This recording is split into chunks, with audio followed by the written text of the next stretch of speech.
Assalamualaikum warahmatullahi wabarakatuh. Gimana kabar teman-teman hari ini? Sehat selalu kan? Alhamdulillah. Kembali lagi di channel Penabur Misteri. Untuk kali ini, aku akan membawakan sebuah cerita yang berjudul Nadia, yang diambil dari akun Twitternya Rama Atmaja. Oke, nggak pakai lama, kita langsung ke ceritanya.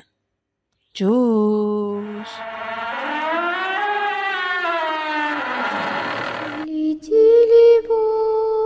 Закрой глаза скорее. Кто-то ходит за окном и стучится в дверь. Malam itu, mata Katon enggan terpejam. Masih di posisi tiduran, dia mengecek telepon genggam untuk melihat jam.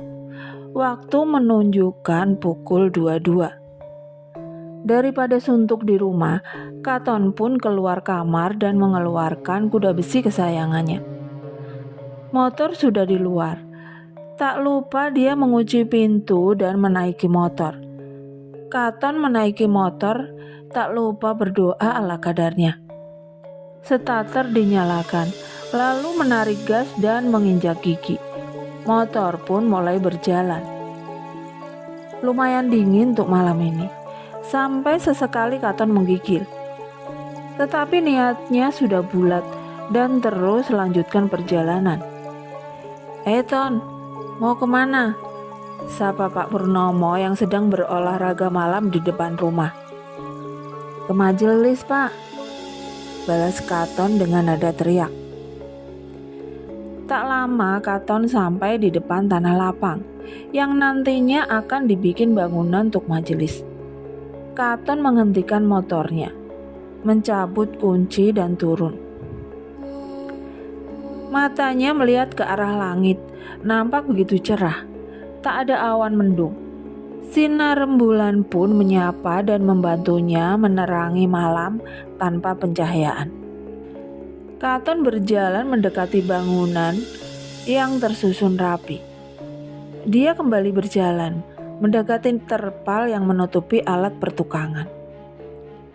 Katon membuka terpal dan mengambil beberapa barang yang bisa digunakan, lalu menutup terpal kembali. Dia membawa beberapa alat, mendekati bahan bangunan. Tak lupa dia juga menyalakan lampu untuk membantu penerangan. Katon mulai bekerja seorang diri dengan mencampur pasir dan semen. Mencampurnya dengan air dan mulai mengaduknya. Dirasa adukan sudah rata, Katon sedikit berjalan ke arah sungai untuk mengambil batu. Dan dia mengambil beberapa batu tersebut. Mas, malam-malam gini kok kerja? Terdengar suara seseorang perempuan bertanya. Katon mencari sumber suara tersebut, namun dia tak melihat adanya orang lain, hingga matanya menelisik ke arah pohon pisang. Astaga! Teriak Katon tertahan, kaget melihat perempuan cantik sedang duduk di bawah pohon pisang sambil menekuk kedua kakinya. Kedua tangan perempuan tersebut diletakkan di atas lutut sebagai tumpuan. Perempuan itu mengenakan gaun putih, rambut diikat dan tangan kirinya mengenakan gelang emas. Iya, Mbak, jawab Katon terbata. Aku temenin ya, ucapnya dengan nada sedikit teriak karena jauh. Katon bingung dan ragu. Mengapa ada orang cantik duduk malam-malam di bawah pohon pisang? Tetapi dia tak menghiraukannya dan lanjut bekerja. Sesekali Katon mencuri pandang dan perempuan itu tersenyum sambil terus menatap ke arah Katon, membuatnya jadi salah tingkah. Mbak, rumahnya di mana? Sudah malam begini kok keluar? Tanya Katon sesekali melihat, namun masih terus bekerja. Di situ, Mas, sebelah Linggan, jawabnya. Oh, balas Katon singkat. Linggan adalah tempat pembakaran batu bata. Saat itu, Katon salah tingkahnya kebangetan karena terus ditonton oleh perempuan cantik. Padahal sebenarnya dia tahu kalau di Linggan itu sebenarnya tanah kosong, tak ada rumah satupun. Katon masih bekerja dan sekarang lebih fokus. Dia mengambil batu dan diadukkan yang sudah jadi. Lalu memulai menatanya. "Mas, aku ambilkan air minum ya," ujar wanita tersebut. "Jangan Mbak, ngerepotin," jawab Katon tanpa melihat. "Jangan sungkan Mas, mau yang hangat atau dingin?" tanya perempuan tersebut. "Kopi saja Mbak, tapi kalau nggak merepotkan," balas Katon. "Iya, tunggu sebentar," jawabnya mulai berdiri. Perempuan itu mulai berjalan ke arah jalanan. Katon yang sedari awal sempat curiga menengok ke arahnya. Dia penasaran, perempuan itu demit atau manusia. Tetapi dia tak menemukan jawaban.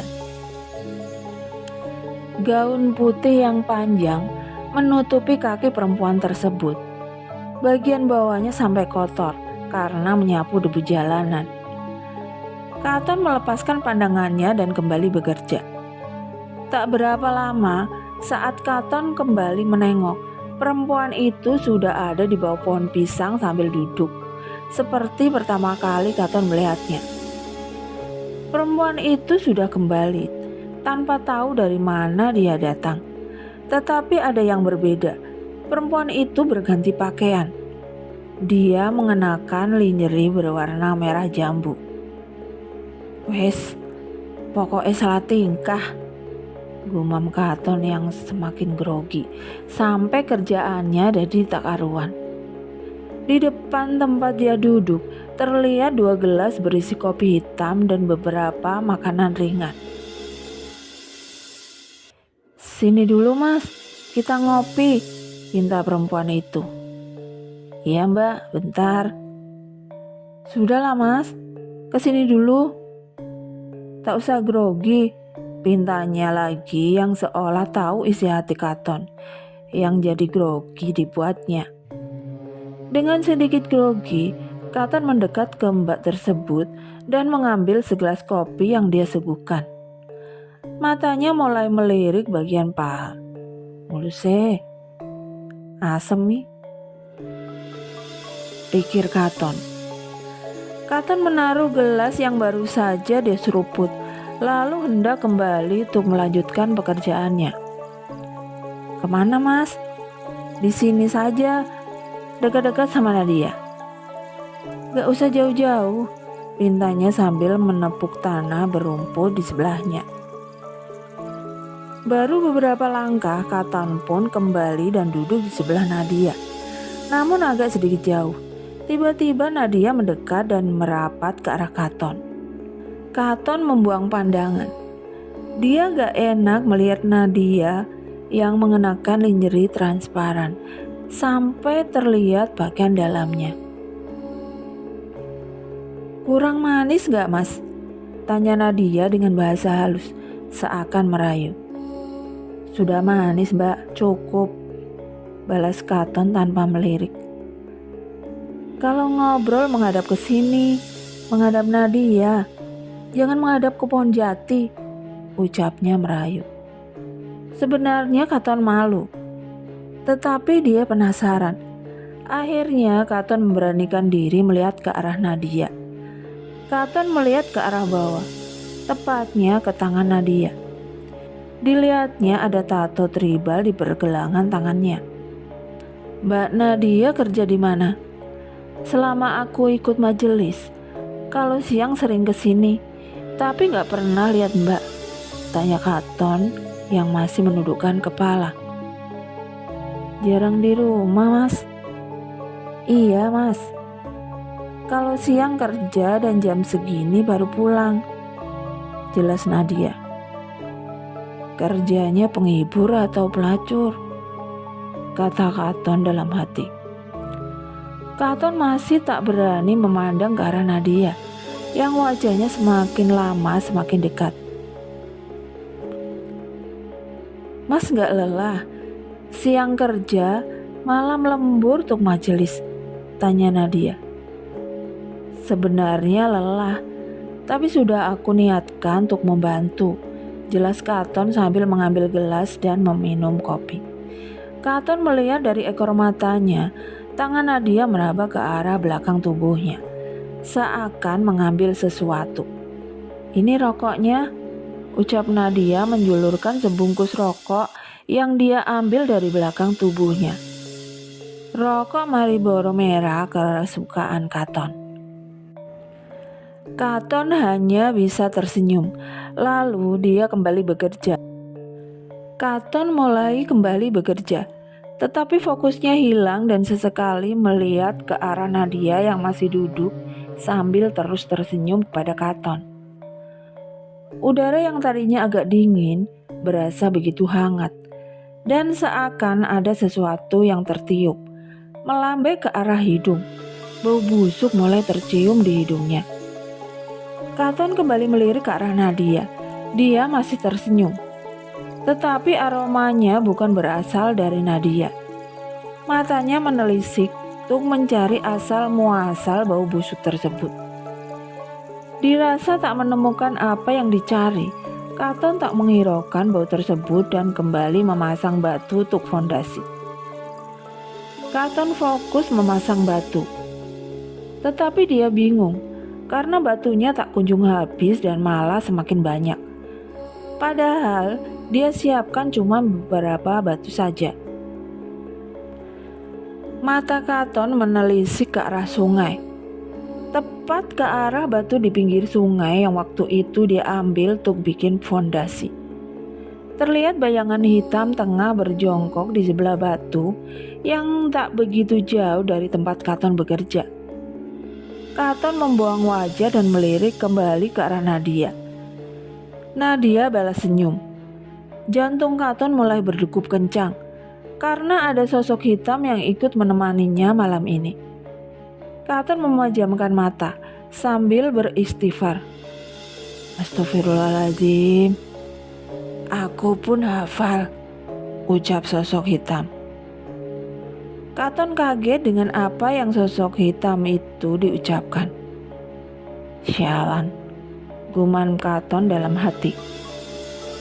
Surah Yasin pun aku hafal, jadi tak usah mengusirku. Aku di sini berniat baik, hanya ingin membantu, jelas sosok hitam itu setengah berjengkel. Katon pun kembali membuang wajah ke arah Nadia. Dia kembali tersenyum sambil berujar. Tidak apa mas, biarkan saja. Dia berniat baik, ingin membantu, sama seperti aku. Dia saja membantu, masa aku enggak? Sela sosok hitam. Ya wes, jawab Katon singkat. Katon pun kembali melanjutkan kerjaannya yang sedikit terganggu karena kedatangan sosok hitam tersebut, sampai membuatnya mengeluarkan keringat dingin. Tetapi dari sisi Katon baru menyadari kalau Nadia bukanlah manusia. Semalam mimpi apa? Kerja ditemani dua sosok yang baik hati, gumam Katon. Watune angkat, gower ini mas, pinta Katon pada sosok itu. Oke, jawabnya singkat. Tak terasa waktu berlalu begitu cepat. Dinginnya angin malam sampai menusuk ke tulang. Di tengah malam yang dingin, Katon mulai merasa tak enak dan khawatir kalau akan terjadi sesuatu. Dia sedikit was-was dan mencoba untuk mengucapkan sesuatu yang akan membuat dua sosok tersebut pergi. Bismillahi, jiwa langkaji, kokok beluk dem-dem bapak pergi bertapa, ibu hamil tua. Anak 5 sudah gede, semua merantau jadi kuli, semuanya jadi mandor. Yang 3 sudah berumah tangga dan kini ada di Jakarta dan Surabaya. Hantu muda, pergilah, pergi. Hahaha, leh, kowe baca apa? Ujar sosok itu sambil tertawa. Mas, kalau baca mantra yang benar, mengapa gak sekalian saja bawa abang tukang bakso? Saut Nadia. Wah, ngeledek ih, pikir Katon. Sudahlah, jangan bersikeras untuk mengusir kita berdua. Kita ada di sini untuk membantumu, jawab sosok hitam. Aku lebih menguasai apa yang kamu baca, dan aku diciptakan untuk berbuat baik. Ya, ada kalanya menggoda manusia, tapi tergantung dan niat dan pemikiran si manusia tersebut, sambungnya. Katon terdiam, memandang sosok tersebut, yang seakan-akan menjadi seorang ustadz yang tengah ceramah. Ah, hati-hati, kalau mengenaiku, kusikat kamu, gertak Katon. Bukannya takut atau marah, malah sosok itu tertawa. Hahaha, memang kamu orangnya lucu, ucapnya. Yuk, kita selesaikan pekerjaan ini dan beristirahat, sambungnya memerintah. Ciri dari sosok hitam tersebut sama seperti manusia pada umumnya. Hanya saja kulitnya hitam mengkilat, seakan terkena pantulan cahaya. Entah sejenis hantu atau siluman kobra. Mas, istirahat dulu, teriak Nadia menyuruh mereka berdua untuk beristirahat dan minum kopi. Dirasa sudah puas beristirahat, mereka melanjutkan kerja. Dan tak terasa sudah kian malam. Tak terasa pula sudah dapat 2 tiang penyangga. Katon sudah tak membuat bahan untuk bangunan, dan dia pun mulai merapikan alat-alat dan mencucinya hingga bersih. Lalu dikembalikan ke tempatnya dan ditutup lagi pakai terpal. Nadia dan sosok hitam duduk beristirahat menunggu Katon, dan Katon pun menghampiri mereka. Dengan rasa gundah dan was-was, serta detak jantung yang berdegup begitu kencang, membuat Katon ingin pergi. Tetapi hatinya merasa enggan dan ingin terus menatap tempat tersebut bersama kedua demit wengi. Nak, kamu gak usah takut. Aku penunggu Lenggan sebelah, dan Nadia adalah adikku. Kami berdua adalah jin penghuni istana Keloran, jelas si hitam. Kami tahu niat Mas baik, dan kami ingin membantu agar surau ini bisa berguna bagi orang banyak. Dan untuk anak-anak juga, supaya bisa dididik di sini, saut Nadia. Iya mbak, mudah-mudahan, balas Katon. Ayo, kopinya diminum. Sambil ngobrol, nanti aku kenalkan dengan kaum bangsaku, ujar si hitam yang tengah duduk bercandar di pohon jati. Saking asiknya ngobrol sampai lupa waktu, embun pagi mulai membasahi dedaunan. Dingin, membuat Katon sesekali menggosok telapak tangan dan meniupnya. Nadia beranjak dari tempat duduk sambil memegang tangan Katon. Katon ikut berdiri dan mereka berdua berjalan ke arah jalan. Katon tak bisa berkata, mulutnya seakan terkunci. Matanya hanya menatap wajah Nadia yang tersenyum manis. Katon seakan terhipnotis oleh kecantikan Nadia. Bahkan dia tak menoleh sama sekali, hanya fokus memandangi wajah Nadia yang begitu indah. Keduanya berjalan melalui sela pohon jati. Dan sesampainya di jalan dekat Linggan, nampak sebuah bangunan dengan cahaya yang begitu terang benderang. Wow, Katon terperanjat kagum dengan bangunan tersebut yang mirip istana di dalam film-film kolosal. Nadia masih terus memegang tangan Katon, menggandengnya. Terus berjalan sampai mendekati bangunan yang mirip istana dan masuk ke dalamnya. Sesampainya di dalam, Katon terkejut.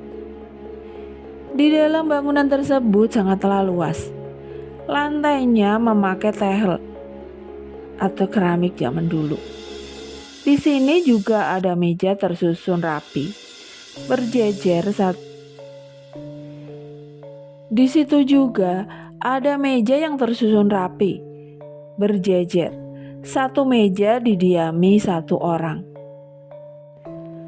Semua orang yang ada di situ melihat ke arah Katon dan Nadia. Mungkin mereka bertanya-tanya tentang siapa manusia yang dibawanya masuk ke dalam istana tersebut. Dari arah belakang, Katon mencium bau wewangian, membuatnya harus melihat ke arah belakang dan benar saja. Ada seorang dari arah belakang. Katon mencium bau wangian, membuatnya harus melihat ke arah belakang dan benar saja. Ada seorang lain yang ikut berjalan selain mereka berdua. Sosok pemuda tampan dengan mahkota di kepalanya membuat Katon sedikit kaget dan terperanjat kagum dengan sosok tersebut. Karena semua orang yang melihatnya langsung menunduk dan memberi hormat. Ketiganya masih terus berjalan, menelusuri istana Keloran. Katon membalikkan pandangannya ke Nadia. Nampak dia masih tersenyum dan terus memegangi tangan Katon dengan sangat erat. Di depan mata ada satu meja yang paling depan. Terdapat 3 kursi yang saling berhadapan. Sesampainya di dekat meja itu, ketiganya duduk di kursi masing-masing, saling menatap. Baru saja duduk, ada beberapa dayang cantik membawa nampan berisi makanan. Mereka meletakkan makanan tersebut di masing-masing meja yang berada di dalam istana Keloran. Dayang cantik berusia belasan tahun, dengan rambut yang disanggul, mengenakan kebaya dan selendang yang terikat di pinggang, dan ada juga yang menyampirkannya ke bahu. Bagian bawahnya memakai kain bermotif batik dan mereka tak mengenakan alas kaki. Salah satu dayang yang meletakkan makanan di meja Katon sambil tersenyum, membuat Katon memandang kagum.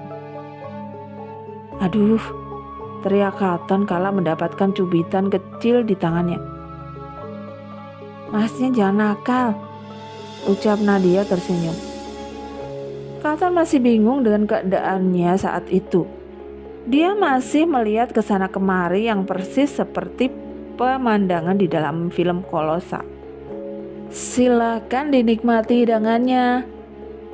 Terdengar suara dari arah lain membuat Katon mencari sumber suara tersebut. Nampak seseorang yang gagah perkasa sedang duduk di atas kursi keprabon atau singgasana. Tersenyum kepada semua orang sambil mempersilahkan mereka memakan makanan yang sudah dihidangkan. Katon masih terdiam sambil melihat sekeliling. Didapatinya mereka makan begitu lahap. Namun, bukan makanan pada umumnya. Katon melihat mereka makan batu bata yang masih merah, belum dibakar, dan ada pula yang makan serabut kelapa. Katon memalingkan wajahnya lagi dan melihat ke arah orang yang duduk bersamanya. Duduk satu meja dengannya. Nadia dan pemuda tampan bermahkota yang juga ikut menikmati makanan.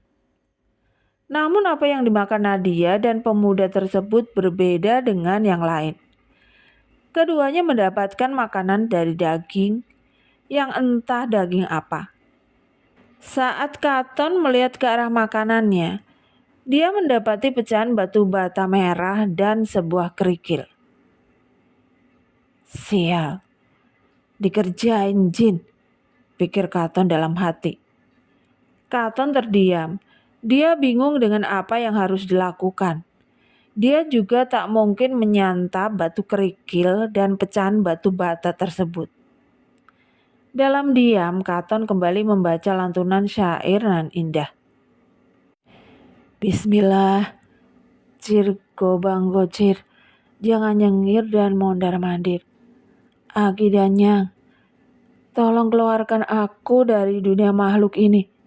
Aku tidak bermaksud mengganggu dan aku tidak ingin menjadi bagian dari dunia mereka.